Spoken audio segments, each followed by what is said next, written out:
Clearly, our preparations have moved up a gear in terms of intensity and the mental approach the players have given to making sure they're prepared. I think from a coaching point of view, for the last 14 weeks, we've been going pretty hard at the boys in terms of fitness. It's been a common feature of our trainings. Probably I don't think we've had a Fijian team this well prepared. And so this week, we've really looked at our volume and how much we're doing to really give the boys a lot of energy going into this game. So I think they'll be turning up with much more spring in their step and very determined to perform.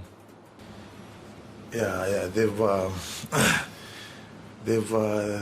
they have a lot of inputs because they've been talking about how the feelings of being in the quarterfinals and what we could do better, and they've been motivating us to do better than them and try to move to where we can go, as far as we can go. And they've been really motivating us through the whole of the preparation.